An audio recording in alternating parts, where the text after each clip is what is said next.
Meet Bethany Kennedy, the visionary co-founder of True Abundance, whose unparalleled expertise and inspiring leadership empower individuals to reclaim their true potential and flourish across every facet of life. With a unique blend of compassion and challenge, she transforms aspirations into reality, making her an irreplaceable force of positivity and growth in the financial realm and honestly, in life.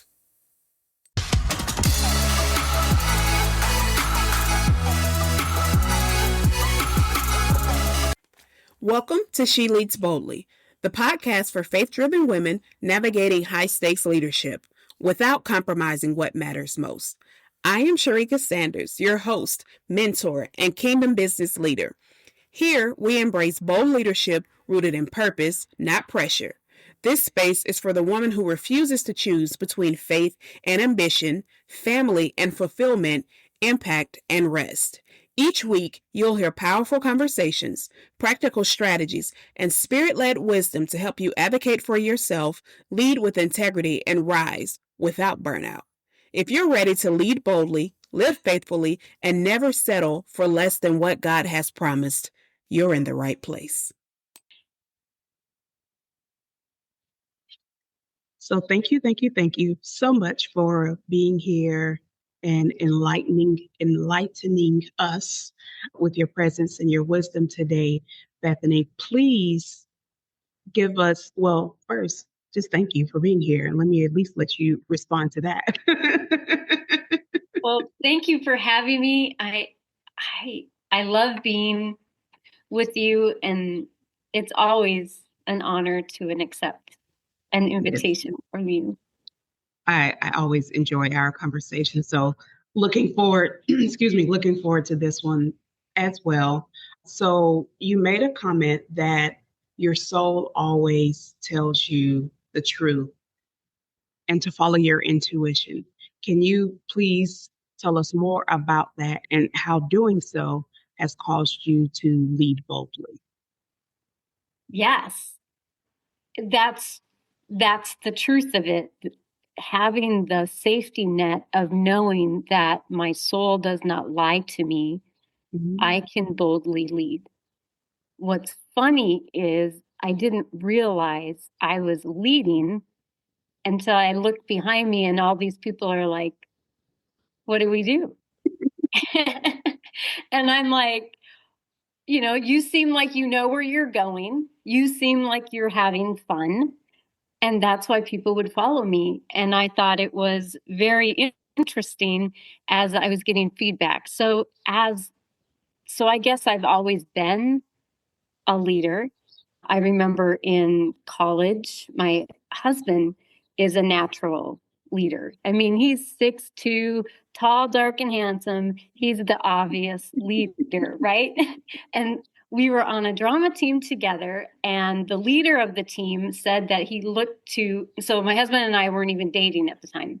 And he said he looked to my husband and myself for the stability and the leadership on the team. And I'm like, well, one person makes sense. And I'm like, really, but I was stable, and it was very interesting that it was because I followed my intuition. I tell first-time moms for sure, because they'll look to me for advice because I had 8. And I remember I walked into a grocery store. It was actually following my intuition. I felt like I needed to go into that bathroom at that time. Oh, wow. And there was a woman with a teeny tiny little baby in a front pack carrier. And she was just looking in the mirror. And I'm like, what a sweet baby. She goes, I just hope I'm good enough, basically. And I said, you are. I said, I have 8 kids, and I will tell you what, you know that baby better than any doctor. You know that baby than anybody else. That baby has been growing inside of you for 9 months. Mm-hmm. You know the baby, and you know your intuition as soon as you had that baby kicked in, and you know what to do. And I tell that to all parents, especially moms. You know what to do. Don't let anyone talk you out of it. And to make those decisions based on intuition rather than influence, because we know ourselves. Mm-hmm.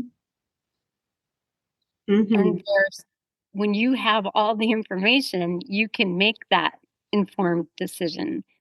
And your soul doesn't lie to you, but Yeah. your brain is filled with influence of what you've heard in the past, what you're going to hear, what other people have done, and you're weighing that against, like, someone that's very influential in your life might say, I only do it this way. And then you're like, well, that makes sense. But then there's something inside you that's like, this is best. And we need to stick with that. And it doesn't always turn out right away. So hang on.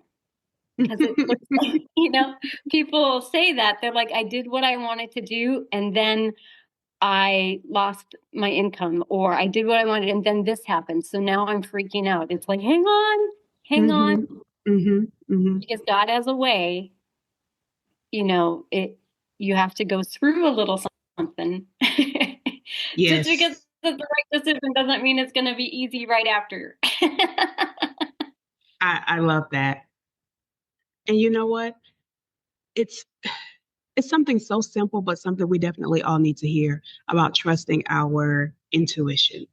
Because just today, this is the last week of school for us. And so very proud of all three of mine who have done well. They're done with the school year. School doesn't get out until Thursday. They're done with school year and all of that. But my daughter had to go up to the school today to, like, talk to some teachers, drop some things, do some. And I was like, just do that. I'll drop you off whenever you're ready. Just call me and I'll, come back and get you. But she did what she had to do. And she's like, well, I'm going to stay up here with my friends until 12. Okay, fine.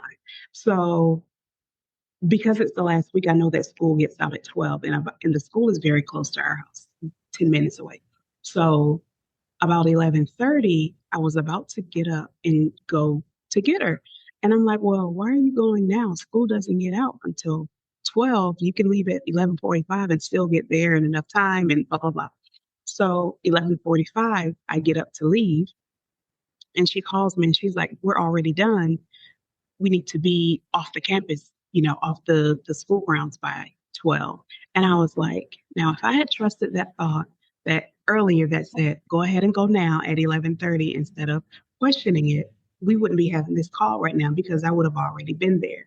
And so it's just one of those things. It's so often, and I know those listening, so often we have things to happen. And it's like, something told me, it's the Holy Spirit, in case you're wondering, something told me to do blah, blah, blah. Or I wish I would have listened when that thing. And for me, it wasn't even like one of those, it was just like, Shrika, doing too much. There's no reason for you to go sit up at school. It just completely dismissed everything. And I appreciate the comfort that you give with that because one, you're always so calm. Your spirit is so calm. And for those who missed it, Bethany has 8, 1, 2, 3, 4, 5, 6, 7, 8 children. So those of us, and don't say, oh, well, I'm doing this alone. She's married. It's still 8. She's still outnumbered. They are still outnumbered by 4 times 4. So there's nothing that we can say even close. But I just I just think it's something we definitely need to hear and always remember because so often we forget to trust ourselves and the knowledge that we have, and not just in your personal lives, but also in your professional life. You may not have all of the answers. Sometimes you don't know why you're being or feeling the need to do that thing, but trust that intuition, that feeling, that churning in your stomach, those butterflies that are saying, do that, do this. And in doing so, we're putting our trust in God because He does not, 9 times out of 10, 9.9 times out of 10, He is not going to show us a full plan. He's only going to give us that next step. But we have to show that we trust Him when we take that next step. And jumping a little bit ahead, because I normally like to do this at the end, but I just feel like it's so relevant. So I always like to add a scriptural reference. And typically it's after we've had the conversation is why it's at the end. But this one just came from what you were saying. I feel like it's so relatable. And so this is in Genesis 16:13. And it says, she gave this name to the Lord who spoke to her. You are the God who sees me. For she said, I have now seen the one who sees me. And this is the story about, and this is number one, talking about El Rohi, the God who sees me. And this is what Hagar was saying. And this is the story about Hagar, who was the maid servant. I don't know if that's the right term, but maid servant. Mm-hmm. Yeah, to Oh, his wife, Sarah. Sarah. Yes. Yeah, to his wife, Sarah. And God had given Abraham and Sarah, and I think at that time they were still Abram and Sarai, but God had given Abraham and Sarah a promise that he would be the father of, like, the reference that he gave him was look at the stars in the sky. That's how many, more than that, is how many descendants you will have from you. And he wasn't a father at that time at all. He was 99, his wife was 90. So it was like, is he talking to us? And Sarah was like, oh, well, let's help God out. Maybe if you mate with my maidservant, then that's how you'll get your lineage. But no, God meant from Abraham and his wife Sarah. But trying to make this short. So anyway, Abraham said, Sarah, are you sure? Yep, I'm sure. I think that's what God wants us to do. So they did. Hagar, her maidservant, became pregnant. She had a son. And then Sarah, the wife, became jealous. And she said, get her out of my house. And so Hagar and her son, why am I escaping her Ishmael. son's name? Ishmael, yes. Yeah. Ishmael were kicked out. And so she's crying. She's in this place and she's like, you know, what did I do? I don't deserve this, all of these things. But it was in that place. And this is another thing you said that really make it come to me now. It was in her place of testing. It was in her place of turmoil that she felt seen by God. So it wasn't when she was living her best life. It wasn't when she was, had all of the decisions, knew all of the things, all of the answers. And of course, he's there then too. But I think it's just important to know when you're in those moments of questioning yourself, questioning your decisions, questioning, am I doing the right thing? When you're questioning all of these things, know that God sees you. And because he sees you, he's given you the answer. You have that answer in you. And that's the time where you have to trust because he sees me, because he sees me, because the Lord sees me. I know that I can trust in this thing that he's putting in me because the Holy Spirit is also within me. And so I know that I can trust this and move forward. And please know this, if for some reason you're off, even the slightest, he will still make it work out so that it all ends up well and according to his plan.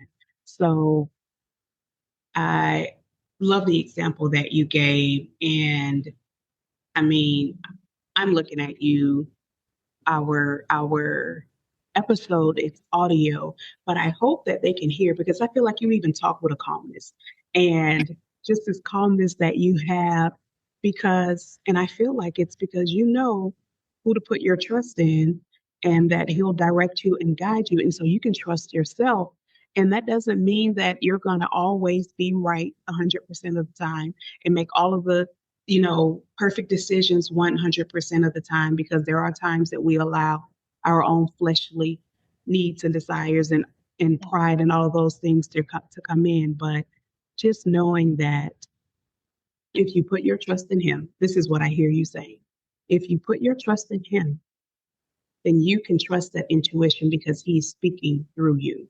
He is directing you. He is guiding you. He is telling you where to go, how to go, what to say, what to do, because he, again, is within you. And that comes from your relationship. It is. And I have to tell you, I mean, I've had that kind of relationship since a child. So I started my calm journey in high school. And I was terrified to make decisions. I was so anxious about doing something wrong, hurting someone else, that I remember just crying and saying, God, just give me wisdom. That's all I want is wisdom. Yes. And that's when I started. Now I see what it was, is I started following my intuition. And the biggest thing, to really, to your point, is the trusting, not only in my favorite scripture. Well, I have two favorite scriptures, and they're both in Jeremiah. And my youth pastor used to call it God's phone number. Is, call on Jeremiah 3:33 is, God's phone number. Call on to me. And I think it's in James. If anyone lacks wisdom, just ask. I mean, that's what I went with. But it's also Jeremiah 29:11-13 is, I know the plans I have for you, but it's plans to prosper you and not to harm you. So I knew that God always wanted it to be good. And I will tell you, in the church that I grew up in, they were applauding when you did something that made you miserable. But God wanted good. Mm-hmm. And when we know that good is there, it's not carrot or stick, it's not anything like that. Yes. There's good, but there's good inside the seemingly bad. Yes. There's beauty in all sorts of pain. Yes. Like labor. Yes. Perfect example. All the different things that we've gone through. When somebody asked me, we were going through right before we got our RV, it was either get an RV or be homeless again. And my friend said, "You're not going to be homeless." I said, "Well, I've been homeless before. It could happen." And she's like, "Wait a second, you've been homeless? How can you be so happy?" And it was like, because I overcame it. I mean, it was a team effort. I mean, it wasn't like I did, but it was because we were looking for the good. What can we learn? So that if you're watching our journey, you will see in the near future, we're going to be helping a lot of homeless people, and it'll be evident. It will be a big impact, because that's where our pain was. That's where our dream, that's our purpose. Mm-hmm. Mm-hmm. That's why we said, I mean, it's a long story, but at the beginning we said, okay, to God, we're going to go down this path. And it led us. And that's why God doesn't say, this is what's going to happen. Because then you say, no, thank you. I decided I'm going to say yes, because I'm going to go through that, And so we started saying yes. And we knew our intuition. We knew that we figured it would be over by now. And we would be where we want to be. And it's closer. But we thought it would be 15 years ago, and it is not yet. But I'm saying to you, Abraham waited a long time for Isaac. Yes. Isaac is the last, that's our 8th. That's his name. Because everybody laughed at me that I was pregnant again, so I named him Isaac. Oh, that's funny. I just listened to Myron Golden. He said that, I didn't have money, and then I did have money, and then I was broke again. And he said, someone said to him, "How are you so happy if you're broke?" And he's like, "Well, I'm not happy that I'm broke, but I've learned to still find joy in all things." And still trust God in all things, because that no matter how bad it looks, and please know that the worse that it is and the worse that it looks, the bigger the blessing on the other side. And so no matter how bad that it looks, it always works out for his good, according to his plan. It is a fixed fight. It's a fixed fight. He's already won it. And while you may not see the end of it, we should find hope and joy and peace in knowing that he has already seen the end of it. And so he's preparing the way for us to make sure that when we come out on the other side, number one, everyone will know that it was God. Everyone will know. He's not going to write himself out of his own story. So when you're asking, well, why does it have to be so bad, or why does it have to hurt so much? Because when you get to that other side, it's going to be so great. These moments that you're having right now will seem, if you even remember, because they say you won't even remember, or you'll be able to laugh at, oh my gosh, remember when?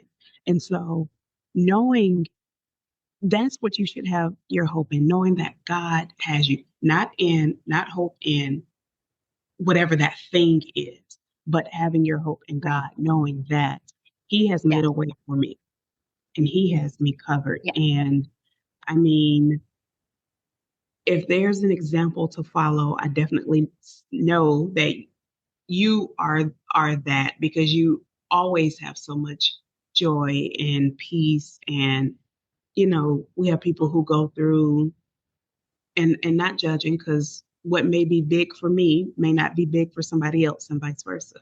But Right. sometimes it does help to put things in perspective when we hear other people talk about things and we're like, oh crap, I was complaining because I wanted to go out to eat and we couldn't afford to go to that restaurant that I want, but you have food, right? So really think about, and a lot of times too, that when we're going through those things, God prunes us. So what is it? Ask Mm-hmm. yourself, when you're going through that trial, what is it, Lord, that you want me to learn from this? What is it I'm to learn?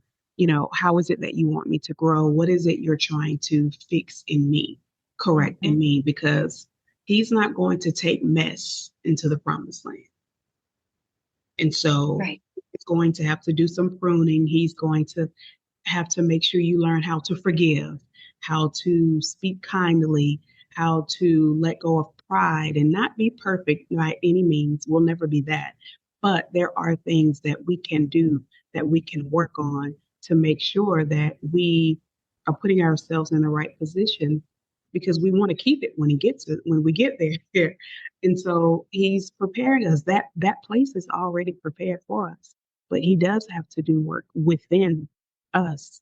I can even speak, for myself. Some of the things, if I think about where I was three years ago, I'll say, and where I am to now, right now, completely different person.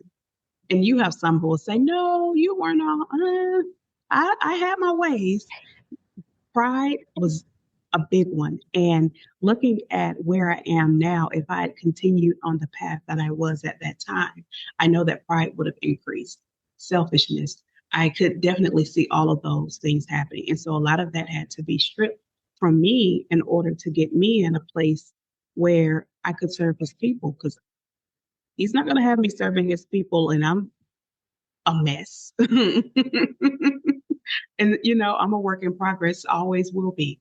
But I just appreciate your light and appreciate your service and just all the things. I'll say that.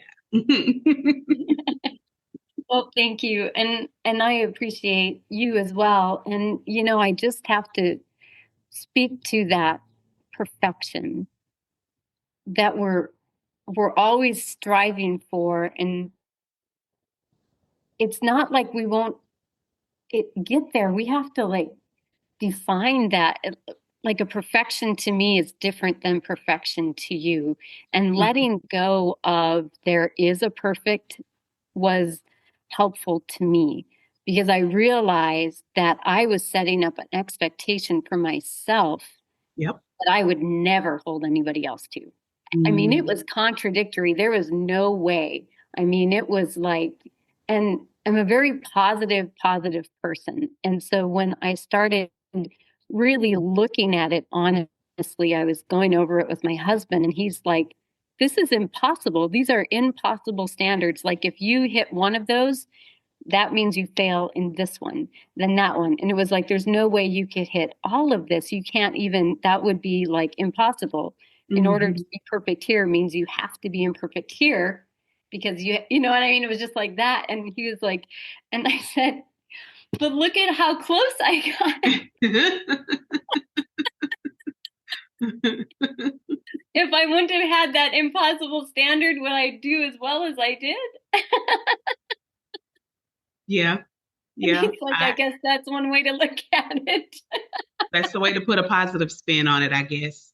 Um, but I love that you said that because we do. That's a valid point. We put expectations on ourselves that we wouldn't dare put on anyone else. Oh, And I yeah. would say, even for those listening, the next time you even set a goal or a standard or whatever for yourself, if your child were to come to you and tell you they were doing that exact same thing and they had put that exact same expectation on themselves, how would you feel?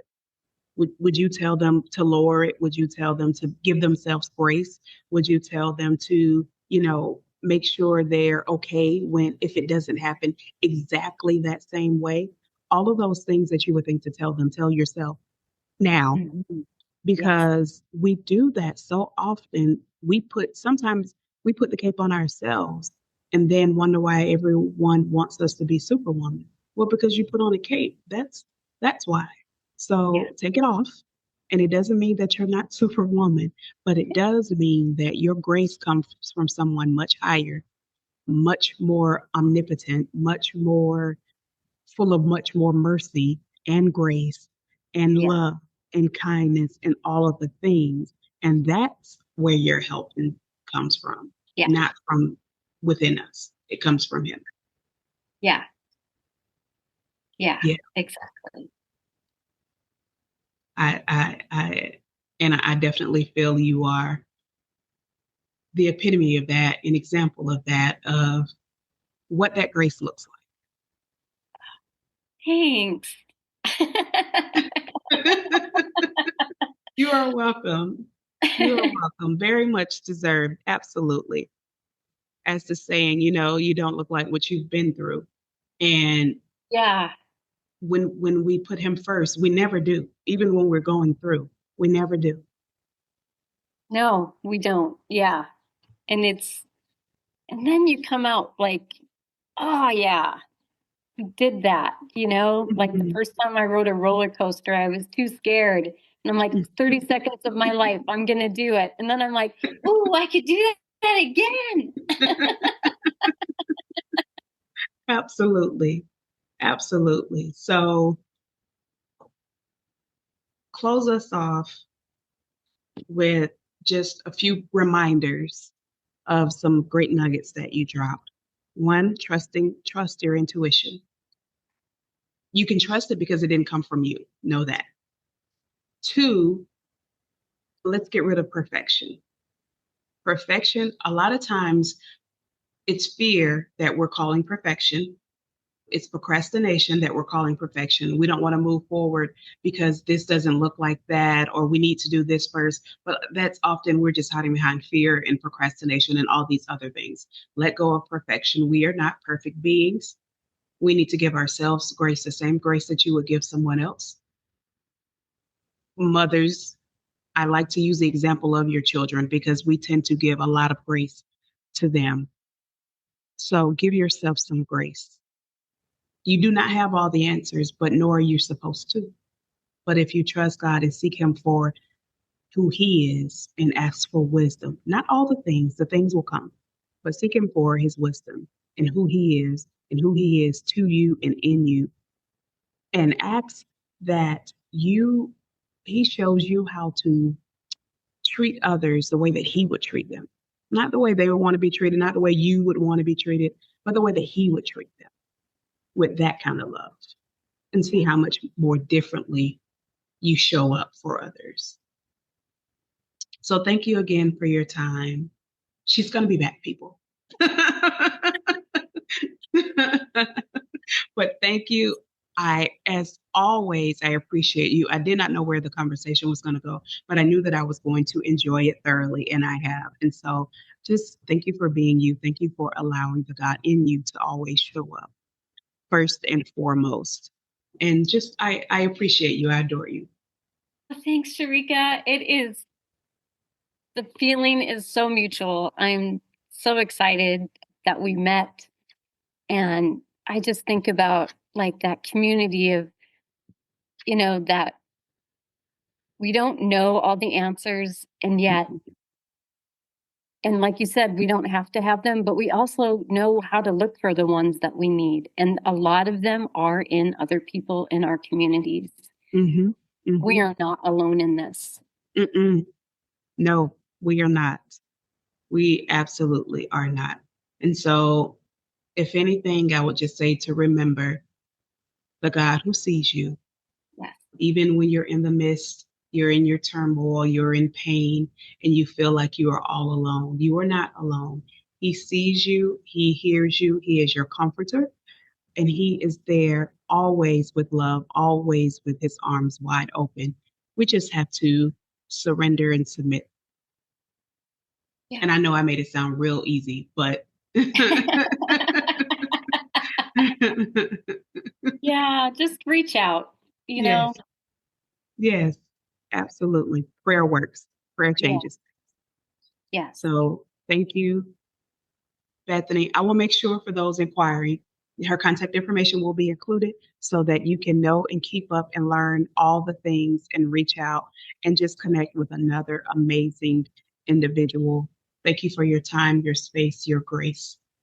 Yes. And until next time. Yeah. Hey friend, if this episode stirred something in you, don't keep it to yourself. Make sure you subscribe to She Leads Boldly so you never miss an episode. And let's stay connected. Join our growing community of faith-driven powerhouse women where you'll find real talk, encouragement, and tools to fuel your journey. Oh, and I've created something special just for the bold, faith-driven women like you. An ebook, When You Know His Name. Discover identity, intimacy, and the power of prayer through the names of God. This ebook is designed to equip and encourage you to lead with clarity, courage, and conviction in every space God assigns you to. Available now on Amazon. And if you're ready for deeper clarity, I would love to personally walk with you. I offer a one-on-one session called Your Path to Purpose and Power, and it's to help you break through the overwhelm and realign with what God is actually calling you to in this season. Whether it's burnout, boundaries, or fresh vision, you don't have to figure it out alone. All links are in the show notes. Oh, and one last thing. I would love to hear from you. What questions are you carrying this season? What topics would serve your walk, your work, your womanhood right now? Send me a message or an email because this podcast is for you, and I want every episode to speak directly to where you are. Remember, you don't have to choose between your faith, your family, and the calling on your life. God's grace makes room for it all. So until next time, stay anchored in purpose, covered in grace, and always ready to rise. Talk soon, friend.